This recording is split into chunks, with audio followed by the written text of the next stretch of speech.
IMB news highlights में आपका स्वागत है। एक घटना दिल्ली की है। 90 साल की महिला का रेप हो गया। इस खबर को स्वाति मालीवाल ने ट्वीट कर बताया कि 90 वर्षीय महिला को घर से दरिंदा जबरदस्ती उठा के ले गया और बुरी तरह से रेप किया।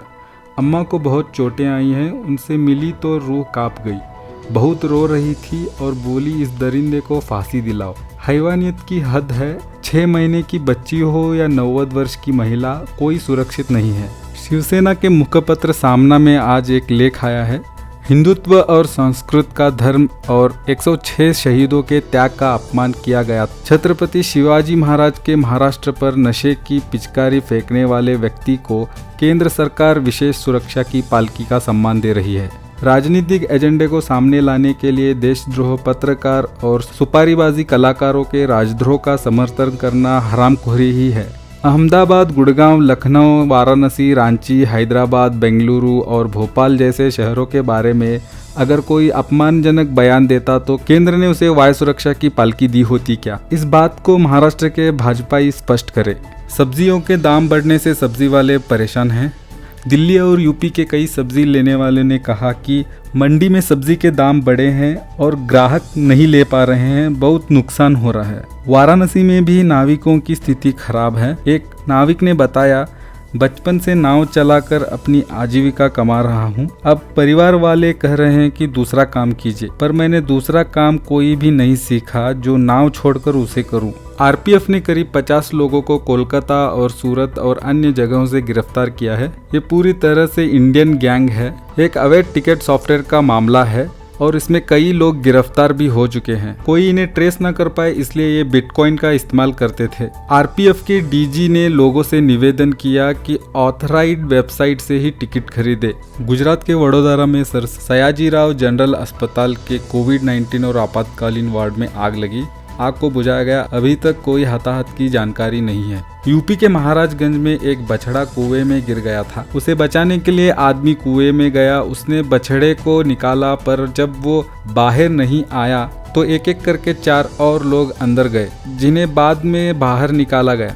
जिला चिकित्सालय में 5 लोगों को मृत घोषित कर दिया गया है। रिया चक्रवर्ती एनडीपीएस एक्ट के सेक्शन 8, 20, 22, 27A, 28 और 29 के तहत बुक किया गया है। इसके बाद एनसीपी के डीजी ने कहा, रिया चक्रवर्ती से पूछताछ में हमें उन्हें गिरफ्तार करने के लिए पर्याप्त सबूत मिले थे। इसके बाद बिहार के डीजीपी गुप्तेश्वर पांडे ने भी कहा, 3 एजेंसी मामले में काम कर रही हैं। एक एजेंसी के कुछ नतीजे सामने आए हैं। रिया चक्रवर्ती की गिरफ्तारी पर इतना हंगामा हुआ, अभी तो ईडी का काम बाकी है, सीबीआई का पूरा काम चल रहा है। मैं समझता हूं कि सुशांत को न्याय मिलेगा।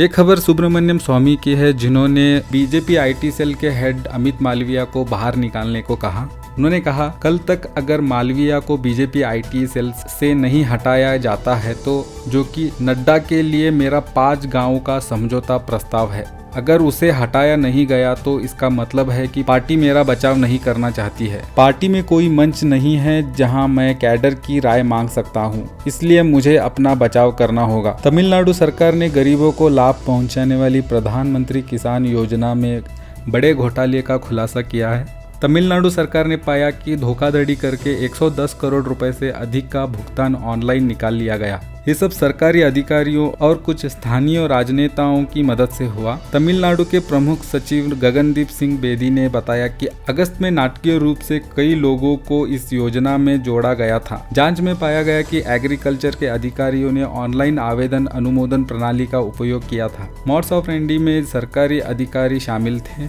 जो नए लाभार्थियों में जुड़ने वाले दलालों का लॉगिन और पासवर्ड प्रदान करते थे और उन्हें 2000 रुपए देते थे। कर्नाटक के कन्नड़ और सांस्कृतिक मिनिस्टर सीटी रवि ने मंगलवार को कहा कि कोविड-19 के महामारी के मद्देनजर मैसूरू में विश्व प्रसिद्ध दशहरा सामान्य ढंग से मनाने का फैसला किया गया है।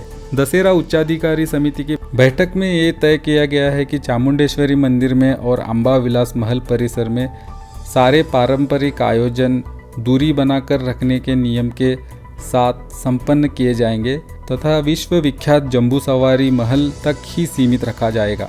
बिहार के आरजेडी नेता तेजस्वी यादव ने बिहार सरकार पर निशाना साधते हुए कहा, जितने बेरोजगार लोग हैं उन्होंने देश भर में आह्वान किया है कि आज रात को 9 बजे 9 मिनट तक अपने घर की बिजली को बंद करके मोमबत्ती, दीप, लालटेन जलाएंगे। हमारी पार्टी ने इसका पुरजोर समर्थन किया है। बिहार युवाओं का प्रदेश है और यहाँ करीब 7 करोड़ नौजवान बेरोजगार हैं। बीबीएमपी द्वारा निर्मित यलहंका फ्लाईओवर का निर्माण हुआ था, जिसे वीर सावरकर का नाम दिया गया है। कल मुख्यमंत्री और उप मुख्यमंत्री और कई मंत्री इसमें मौजूद रहे। इंडियन मीडिया बुक को देखने के लिए आपका बहुत बहुत शुक्रिया।